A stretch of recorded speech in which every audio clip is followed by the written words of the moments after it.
அந்த அடகு வச்சு திருப்பி வாங்குறேன் அப்படின்னு எப்பயுமே அந்த ரொட்டேஷன் செய்வாங்க. அது எல்லாத்துக்குமே செட் ஆகாது. அடகு வச்சு பொருள் வாங்குறேன், வட்டியும் கட்டுறேன், இந்த பொருள் விலை ஏறினதுக்கப்புறம் இதை விற்று நான் அந்த வட்டியை கட்ட போகிறேன், திருப்ப போகிறேன் அப்படின்லாம் சில பேர் நினைப்பாங்க. ஏற்றம்னாலும் சரி, இறக்கம்னாலும் சரி, எங்களுடைய இது எதை பாதிக்கும் அப்படின்னா எங்களுடைய புக் வேல்யூ தான் பாதிக்கும். இன்றைக்கி 11,075 ரூபா ஒரு கிராம், இன்றைக்கி 100 கிராம் நான் விற்றுட்டேன் அந்த ஒரு கிலோலேருந்து அப்படின்னா இமீடியட்டாக இன்றைக்கி க்ளோசிங்குள்ளேயே அந்த 100 கிராமை நான் வாங்கிடுவேன். பல ஜென்ரேஷன் 3-4 தலைமுறை தாண்டி பண்ணுறவங்களும் இருக்காங்க. எப்போ தோற்று போவாங்க அப்படின்னா ஏதாவது அகலக்கால் வச்சு கடன் வாங்கி வியாபாரம் பண்ணி. ஸோ இந்த டேர்ம் எல்லாருமே கடைபிடிக்கலாமா? மாதம் மாதம் சீட்டு போட்டு குறைந்த விலை நிறைந்த தரம், தங்கள் தேவைகள் அனைத்தும் ஒரே இடத்தில். ஜெயச்சந்திரன். மெரிபா பன்னீர் soda. I trust Meriba. Aachi அதிரசமா விடுங்க, கையில தட்டி சூடான எண்ணெயில பொரிச்சா அதிரசம் ரெடி. நாங்க கோல்டு வாங்கணும்னா உங்ககிட்ட இருந்து ஒரு டிப்ஸ் இருக்குல்ல, இந்த மாதம் மாதம் வந்து கொஞ்சம் கொஞ்சம் அமௌண்ட் போடுங்க, இல்ல நீங்க உங்களோட வழிகளில் வந்து 3 மாசத்துக்கு வாட்டி கோல்டு வாங்கி வச்சுட்டு அதை மறுபடியும் அடகு வச்சுட்டு அதுல இருந்து மறுபடியும் கோல்டு வாங்குங்க, அந்த டேர்ம்ஸ் இருக்குல்ல, இதுல நீங்க எதை சொல்லுங்க? அந்த அடகு வச்சு திருப்பி வாங்குறேன் அப்படின்னு எப்பயுமே அந்த ரொட்டேஷன் செய்வாங்க. ஆமா, அது எல்லாத்துக்குமே செட் ஆகாது. ஓகே. ஏன்னா நீங்கள் உங்களுக்கு வருமானம் இருக்குது, நான் இப்போ அடகு வச்சு கடன் வாங்குறேன், அது வாங்குறது கடன், எண்ட் ஆஃப் தி டே கடன் தான் நீங்கள் நினைக்கணும். அந்த கடனை நான் திருப்பி அடைக்க முடியும், 1 வருஷத்துக்குள்ளே நான் அடைக்க முடியும், இல்லை 1.5 வருஷத்துக்குள்ளே அடைக்க முடியும் அப்படின்னு இருந்தால் நீங்கள் வாங்குங்க கொஞ்சம் கொஞ்சமாக. எனக்கு வந்து நான் வந்து 1 லட்ச ரூபா அடமானம் வச்சு எடுத்துடுறேன், அதில் தங்கத்தை வாங்குறேன், இந்த 1 லட்சத்தை நான் 1 வருஷத்துக்குள்ளே சம்பாரிச்சிடுவேன் அப்படின்றப்போ ஒரு 2 மாதத்துக்கு 3 மாதத்துக்கு ஒரு தடவை 20,000 கட்டி 5 டேர்மாக கட்டி நான் மீட்டிடுவேன் பொருளை. அந்தளவுக்கு எனக்கு வருமானம் இருக்குது அப்படின்னா வாங்குங்க. எனக்கு வருமானமே இல்லை, நான் வெறும்னா ஐடியலாக உட்காந்துட்ருக்கேன், என்கிட்ட இருக்கிற நகையை வச்சு நான் அடகு வாங்குகிறேன், அடகு வச்சு பொருள் வாங்குகிறேன், வட்டியும் கட்டுறேன், இந்த பொருள் விலை ஏறினதுக்கப்புறம் இதை விற்று நான் அந்த வட்டியை கட்ட போகிறேன், திருப்ப போகிறேன் அப்படின்லாம் சில பேர் நினைப்பாங்க.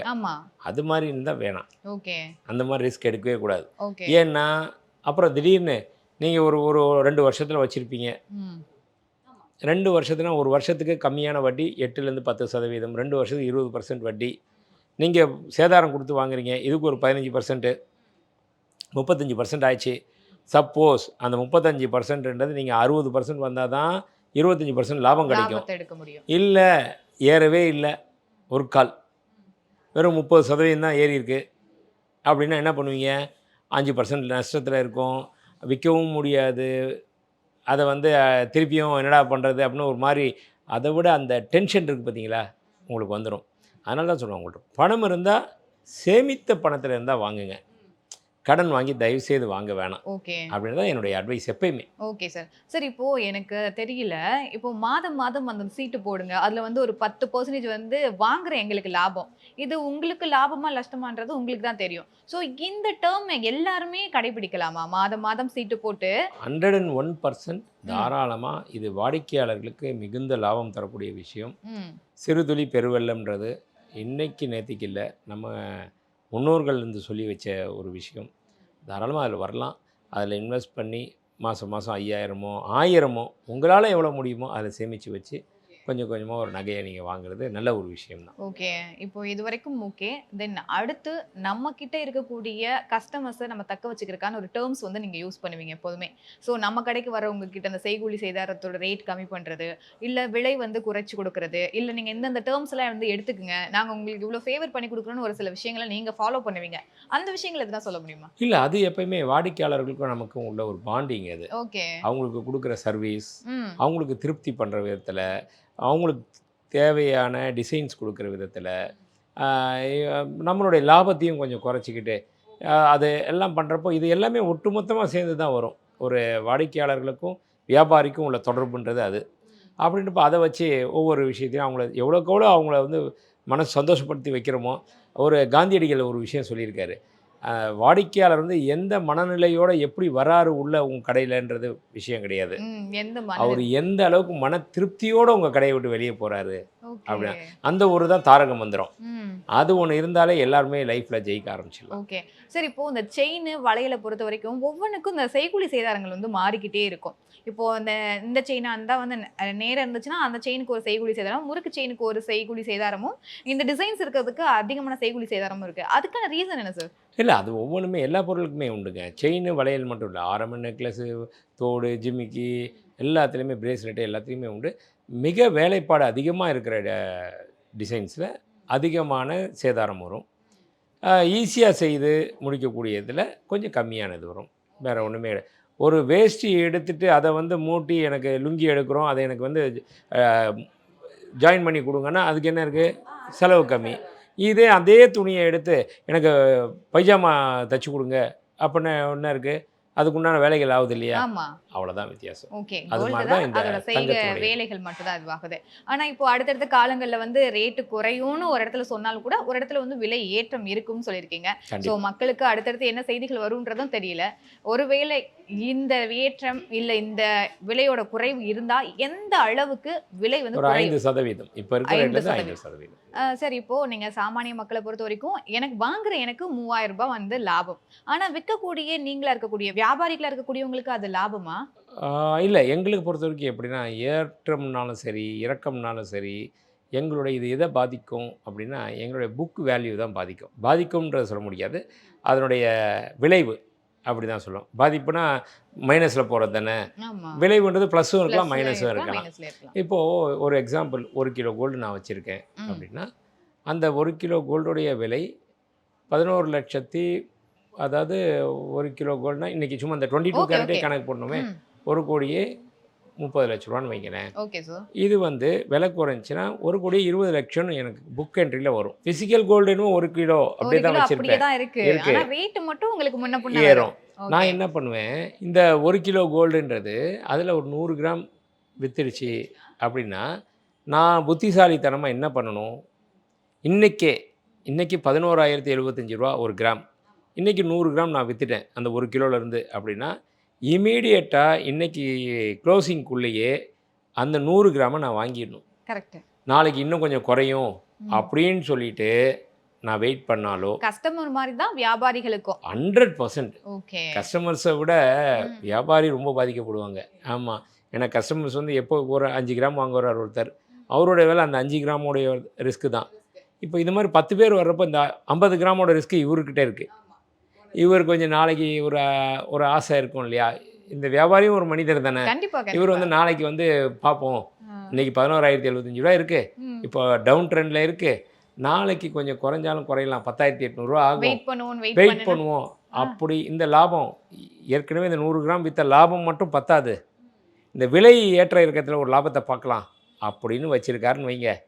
இன்றைக்கி பர்ச்சேஸ் பண்ணாமல் வச்சுட்டார், திடீர்னு பார்த்தா நாளைக்கு 11,300 400 வந்துடும் திரும்பவும். ஓகே. அப்போ ஒரு கிராமுக்கு 200 275 ரூபா இவருக்கு நஷ்டமாயிடும்.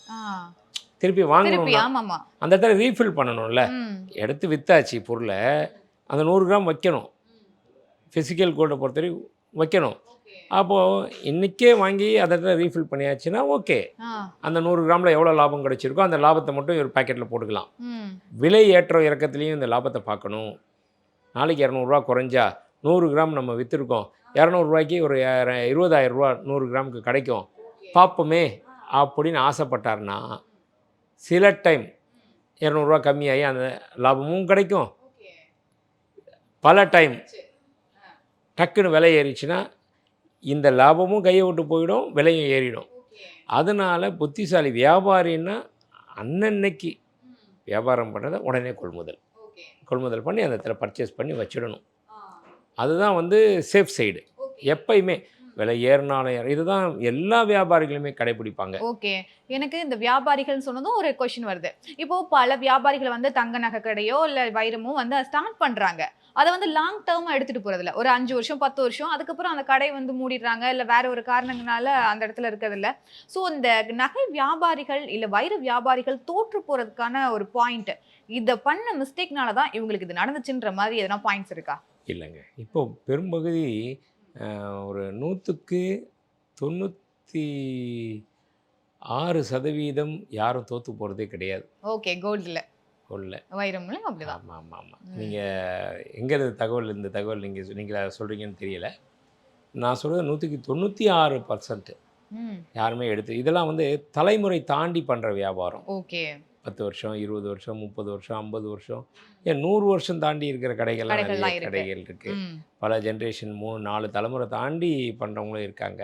அதனால் எப்போ தோற்று போவாங்க அப்படின்னா, ஏதாவது அகலக்கால் வச்சு கடன் வாங்கி வியாபாரம் பண்ணி, அதாவது வந்து தாம் தூம்னு சொல்லுவாங்க இல்லையா, அதெல்லாம் பண்ணி செலவுகளை மேனேஜ் பண்ண முடியாமல் அந்த மாதிரி பண்ணி நஷ்டமாகி, அப்புறம் பொதுமக்களுடைய பணத்தில் ஃபுல் அண்ட் ஃபுல் டெபாசிட் அது இதுன்னு கிளைம் இது பண்ணி அந்த மாதிரி பண்ணுறது வந்து எனக்கு தெரிஞ்சு 100 கடை இருக்குன்னா அதில் 96% கூட சொல்ல மாட்டேன், 2% மட்டும் தான் தோற்று போவாங்க. இப்போது தமிழ்நாடை சுற்றி பார்த்திங்கன்னா குறைஞ்சபட்சம் ஒரு 30,000 கடை இருக்குது. வருஷம் ஒன்றுக்கு இந்த மாதிரி செய்கைகளில் காலி ஆகிறது அப்படின்னு பார்த்தா 2%னா ஒரு 600 கடைகள் இருக்கும் போகணும். ஆனால் இல்லையே, 600 கடைகள்லாம் காலி ஆகிறது இல்லை. ஏதோ ரொம்ப ரேர் தான். ஆமாம். அதனால் ஏன்னா முறைப்படி தொழில் செய்கிறவங்க, கரெக்டாக தொழில் செய்கிறவங்க, தொலைநோக்கு பார்வையோட, ஏன்னா வியாபாரம் தான் எப்பயுமே இதில் ஏன் வந்து ஜாஸ்தி அந்த மாதிரி கிடையாது மற்ற துறைகளை காட்டியும். இப்போ ஒரு டெக்ஸ்டைல் எடுத்துக்கோங்க, இல்லை வேறு ஹோட்டல் இண்டஸ்ட்ரி எடுத்துக்கோங்க, இல்லை வேறு ஏதாவது ஒரு பொருட்கள் விற்பனை செய்யும் மொபைல் இது மாதிரி எடுத்துக்கோங்க, அவங்களுக்குலாம் லாஸ் வரும். எங்களுக்கு லாஸ் வர்றது ரொம்ப ரொம்ப குறைவு. ஏன் குறைவுனா, அவங்க வச்சுருக்க ஸ்டாக்கு ஒரு 2 வருஷம் 3 வருஷம் ஆயிடுச்சுன்னா டேமேஜ் ஆகிடும், பழசாயிடும், அவுடேட்டட் ஆகிடும். அவுடேட்டட் 1 day 2 days கூட தாங்காது. ஃபுட்டுலாம் அவ்வளோதான், பெரிஷபிள் ஆர்டிகல்ஸ். இந்த மாதிரி அது எல்லாமே போயிடும், அந்த அசல் காணாமல் போயிடும். கோல்டை பொறுத்த வரைக்கும் இருக்க அதனுடைய ரேட்டு தான் டே பை டே ஏறிக்கிட்டே இருக்குல்ல, அதனால் இதில் லாஸுன்றதே கிடையாது. அந்த மெயின்டெனன்ஸ் சார்ஜஸ் மட்டும்தான் இதில் உண்டு, கடை நிர்வாக செலவுன்னு சொல்லுவோம் இல்லையா, இது மட்டும்தான். மற்றபடி கொள்முதல் பண்ண அந்த பொருளானது இருக்கும், அதனோட புக் வேல்யூ ஏறிக்கிட்டே இருக்கும். அதனால தான் அதில் வர்றதில்ல, ரொம்ப குறைவு. நன்றிகள் சார். நன்றி. குறைந்த விலை நிறைந்த தரம் தங்கள் தேவைகள் அனைத்தும் ஒரே இடத்தில். ஜெயச்சந்திரன். மெரிபா பன்னீர் soda. I trust Meriba. Aachi அதிரசமா விடுங்க, கையில தட்டி சூடான எண்ணெயில பொரிச்சா அதிரசம் ரெடி.